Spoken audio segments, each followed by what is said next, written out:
Mestre e Marghera vanno attenzionate ma sono sotto controllo, così la commissione d'inchiesta parlamentare, ma il Partito Democratico attacca Brugnaro, da lui risposte vaghe.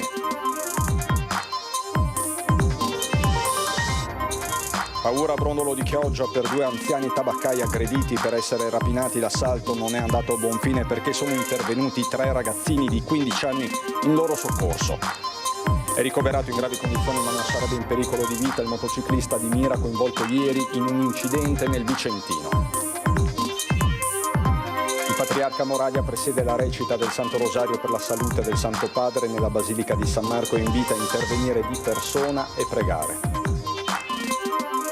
Tra bus e vaporetti a Venezia l'adesione allo sciopero nazionale indetta da USB si attesta tra il 66 e il 67%. Alla base della protesta la richiesta di un adeguamento salariale.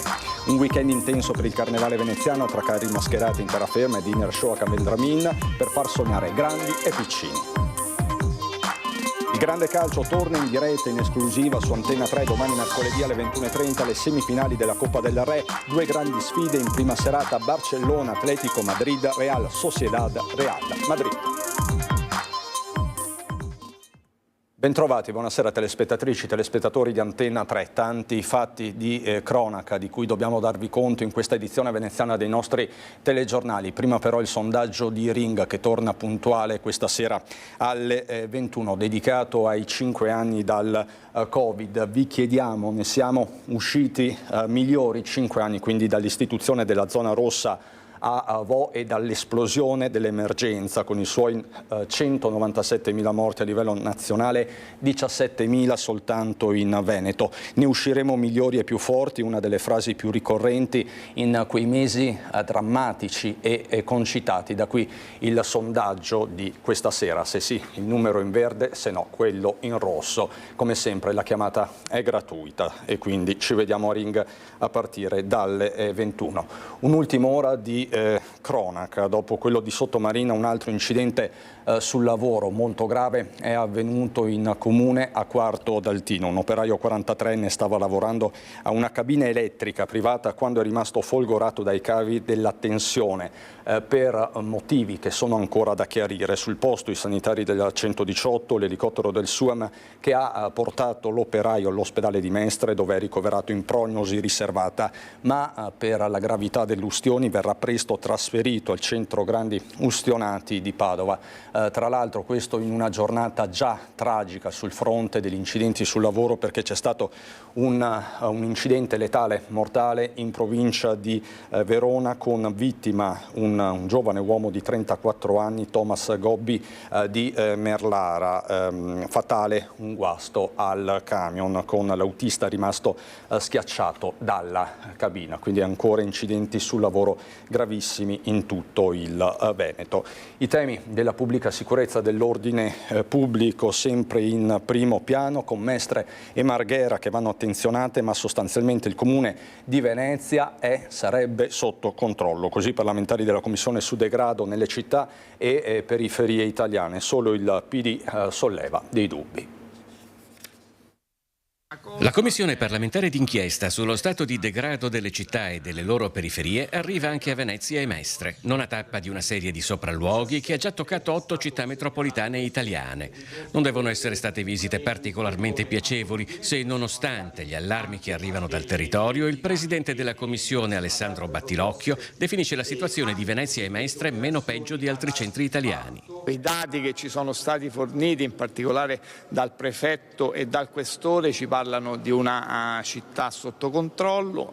Ci sono aree, in particolare Mestre e Marghera, che vanno attenzionate in maniera particolare. Prima di un sopralluogo in varie località di Mestre come Altobello, Via Piave e Parco Albanese, la Commissione ha assolto in prefettura la parte istituzionale, per così dire, della sua visita, ascoltando tra gli altri il sindaco di Venezia Luigi Brugnaro. Sono rimasto abbastanza sorpreso dalla leggerezza e vaghezza della comunicazione che il sindaco ci ha fatto, che ha parlato a lungo, ma io vi ho trovato soltanto degli elementi di buonsenso, più o meno condivisibili, ma non una comunicazione su alcune questioni. Massimo Milani di Fratelli d'Italia si è concentrato in particolare sulle condizioni di occupazione o sovraffollamento di diverse unità abitative a Mestre. È un fenomeno non solo veneziano, è un fenomeno che abbiamo riscontrato in questo nostro tour in giro per l'Italia in diverse realtà, ed è un fenomeno appunto sul quale abbiamo riscontrato in questa amministrazione comunale una chiara volontà appunto di impedire fenomeni di questo genere. E a proposito di residenzialità, è nuovamente Morassut che si è espresso sulla turisticizzazione della città. Non c'è stata da questo punto di vista data alcuna spiegazione, alcuna illustrazione delle iniziative del comune. Sul versante sicurezza, il sindaco ha parlato alla commissione di una proposta che avanza da tempo, la possibilità di punire immediatamente certi comportamenti con una notte di detenzione in cella. Abbiamo preso atto di queste richieste, il sindaco le ha presentate, ha anche spiegato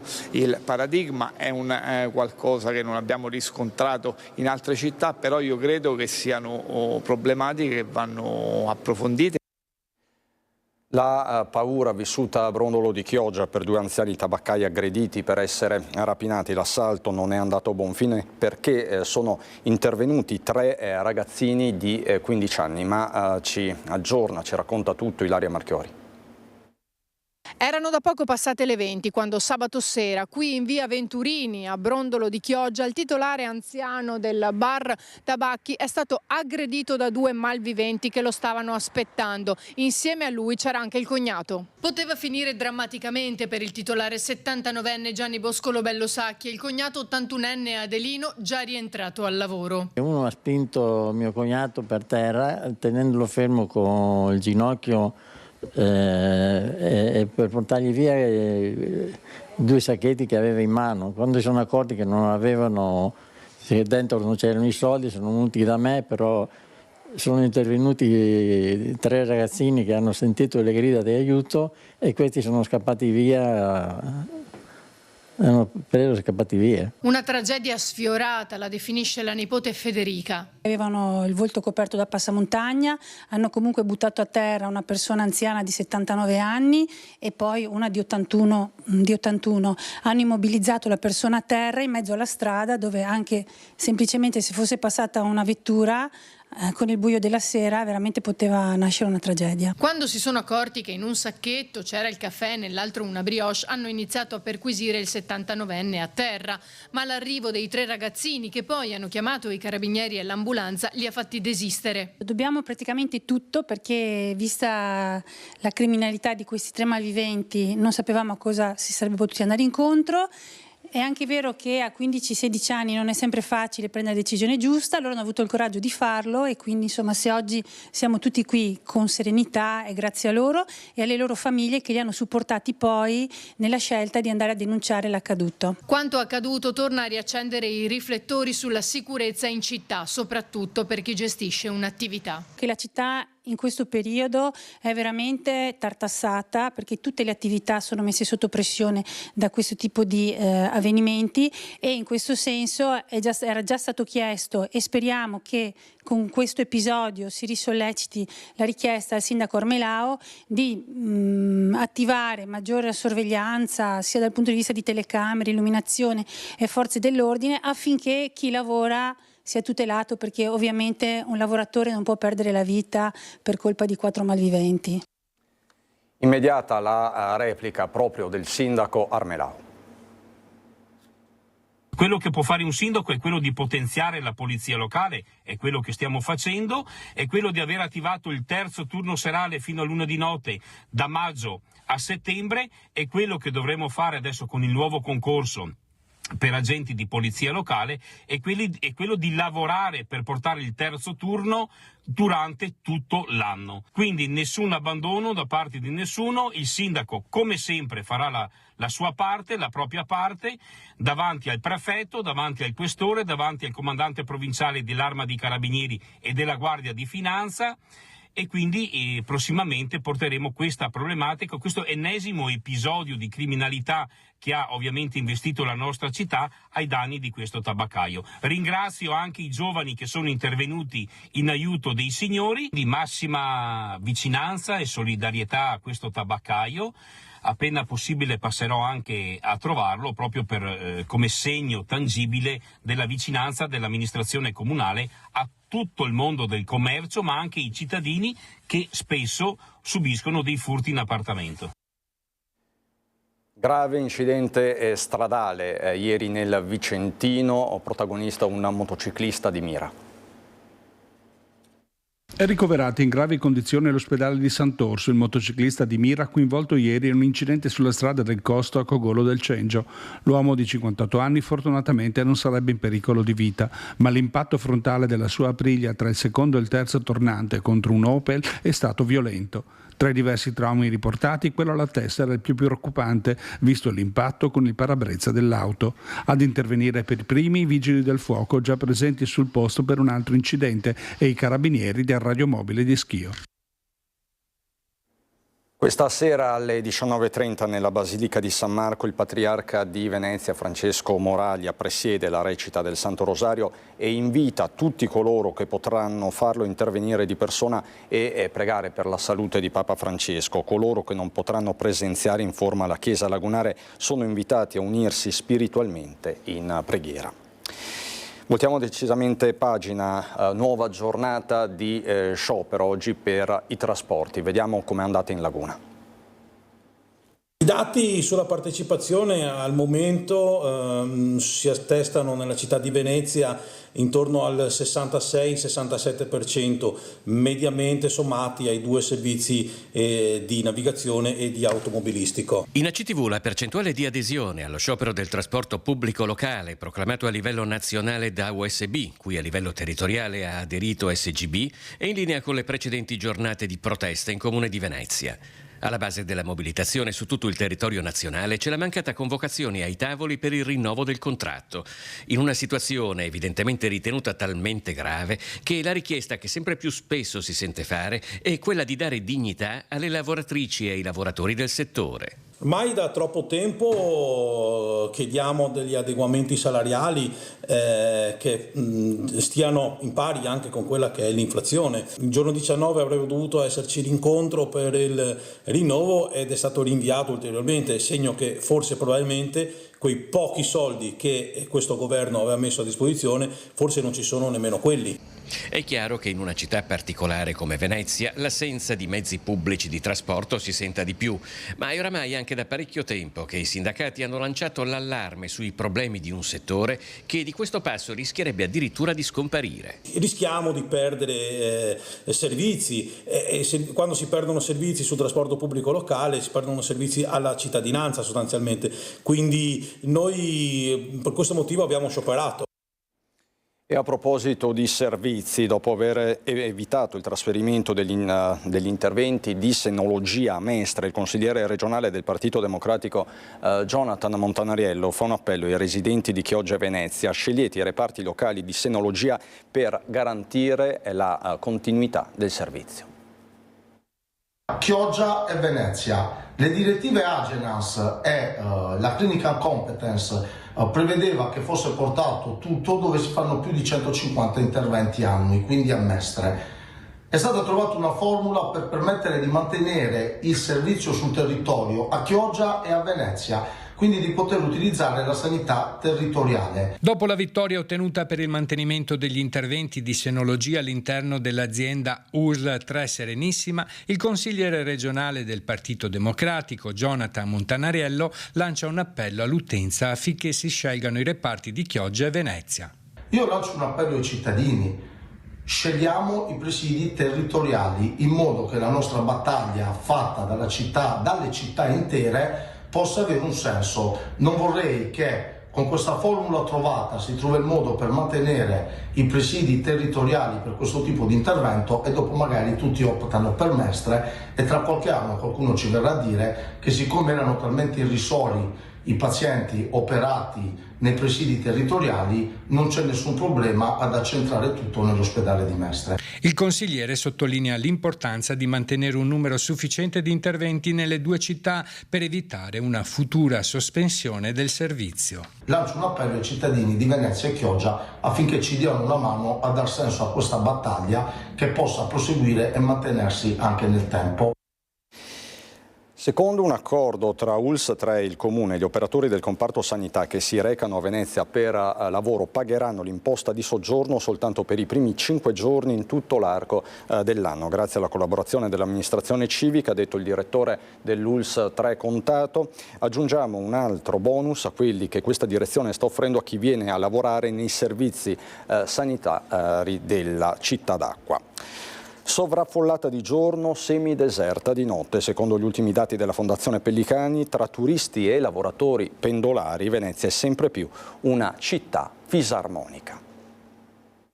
Il turismo è al centro del secondo focus di Ripensare Venezia, una mobilitazione di associazioni, comitati, fondazioni, rappresentanti delle varie categorie economiche e istituzioni come l'Università di Ca' Foscari, che in decine di laboratori tematici organizzati dalla Fondazione Pellicani stanno passando l'intero comune ai raggi X. Venezia non se la passa molto bene per tante questioni. Metto al primo posto la questione della casa, degenerazione delle locazioni turistiche, mercato alle stelle, impossibilità per i giovani di trovare una sistemazione. Il tracciamento dei telefonini e l'analisi delle serie storiche giornaliere ha permesso di avere finalmente un quadro preciso. Ai poco più di 48.000 residenti fissi di Venezia si aggiungono 12.000 persone che abitano stabilmente il centro storico senza residenza anagrafica. Ma soprattutto tra lavoratori e studenti arrivano ogni giorno 42.000 pendolari, 30.000 dall'entroterra comunale e 14.000 da fuori comune. Lavoro che poi è quasi sempre nel ramo turistico e quasi sempre appannaggio di lavoratori stranieri che dormono tra Mestre e Marghera. Venezia, che ti aspetteresti una città ricca per tutto quello che evoca, per i milioni di turisti che ospita ogni anno, invece si riscopre una città povera, perché la monocultura turistica sviluppa lavoro a bassissimo valore aggiunto, lavoro precario, lavoro mal pagato e lavoro spesso stagionale, e quindi alla fine risultiamo la provincia più povera per reddito del nord-est. In questo conteggio delle presenze in città, i turisti battono per numero e di gran lunga anche la somma di lavoratori e studenti pendolari. La media quotidiana è di 43.000 pernottamenti in Comune di Venezia, più circa 20.000 escursionisti giornalieri, 63.000 turisti al giorno, che superano anche abbondantemente i 100.000 nei giorni più caldi. Il turismo resterà sempre la nostra principale economia e non va certo demonizzato, però non può restare l'unica economia della città. Dobbiamo ragionare e lavorare per una Venezia a più vocazioni. Forse per qualcuno sarebbe bello, ma i quasi 80.000 city users, ossia individui non residenti o domiciliati nel comune, presenti per motivi di lavoro, studio o turismo, non possono sostituire né essere conteggiati come residenti. A Venezia, anzi, e oramai sempre più anche a Mestre, il risultato della loro presenza è lo spostamento irreversibile delle funzioni urbane da residenziali a commerciali e turistiche, con il conseguente depauperamento del tessuto abitativo stabile. Venezia che in questi giorni, in queste settimane, è alle prese con il Carnevale.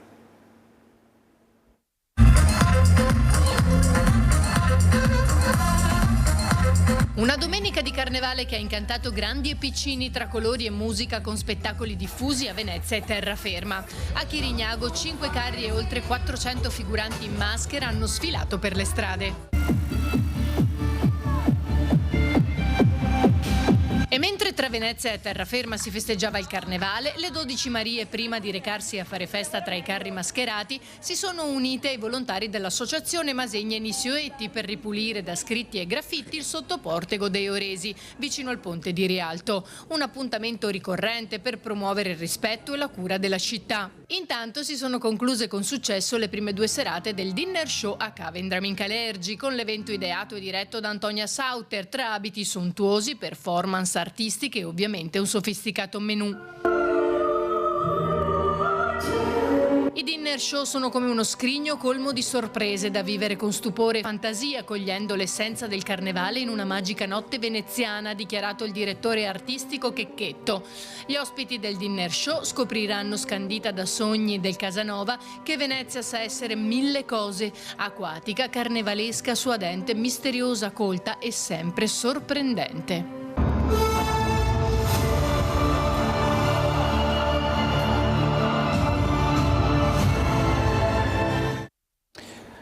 Alla Fiera del Turismo di Monaco di Baviera, Cavallino Treporti ha incontrato i suoi ambasciatori in Germania. Ci sono famiglie che da generazioni trascorrono ininterrottamente le vacanze estive a Cavallino Treporti. Sono gli ambasciatori della località leader europea del turismo all'aria aperta. In una decina d'anni, oltre un centinaio di turisti hanno ricevuto il titolo di ambasciatore di Cavallino Treporti e una loro rappresentanza si è riunita alla Fiera del Turismo di Monaco di Baviera, invitati dall'amministrazione comunale e dal parco turistico per celebrare il loro legame con la prima spiaggia del Veneto. Fa bene al cuore a un sindaco che investe nelle strutture pubbliche, che vuole un territorio accogliente per i propri residenti, che vuole un miglioramento della qualità di vita per tutti. Ovviamente pensa ai residenti, ma anche c'è un miglioramento per i nostri ospiti. Piste ciclabili in primis, qualità di vita, qualità delle strutture ricettive, quindi tanti temi tanto importanti per tutti. All'incontro erano presenti oltre una trentina di ambasciatori tedeschi. Anche in termini assoluti la Germania è la nazione più rappresentata. Seguono l'Italia e l'Austria, quindi Belgio, Norvegia, Liechtenstein, Svizzera, Regno Unito, Danimarca e Olanda. Gli ambasciatori tedeschi hanno raccontato le loro storie, il loro legame con Cavallino Treporti e le motivazioni che li spingono a tornare ogni anno. È anche importante vivere il territorio, vedere la crescita di quel territorio e sentirsene parte. Ecco, questo penso sia un valore inestimabile che va al di là del turismo in se stesso, diventa proprio un legame con il territorio profondo, un sentire Cavallino Treporti come seconda casa. In un'epoca altamente tecnologica, il romanticismo del passaparola si sta dimostrando uno strumento che mantiene intatto il suo valore promozionale. Vediamo nello studiare i numeri delle aziende che l'ambasciatore, il passaparola, è oggi ancora il mezzo più importante per portare persone, famiglie a Cavallino Treporti, e credo che non cambierà mai questa cosa qua. Il grande calcio torna in diretta in esclusiva su Antena 3 con le semifinali di Coppa del Rey, i più grandi campioni del calcio iberico in due sfide tutte da vedere. Domani sera alle 21:30 in diretta il big match Barcellona contro Atletico Madrid, mercoledì sempre alle 21:30 la sfida tra Real Sociedad e Real Madrid. Primo appuntamento dunque domani sera e per l'occasione l'appuntamento del martedì con Ring slitta alla prossima settimana. È tutto per il momento da Venezia, subito dopo la sigla c'è il meteo. Buona serata.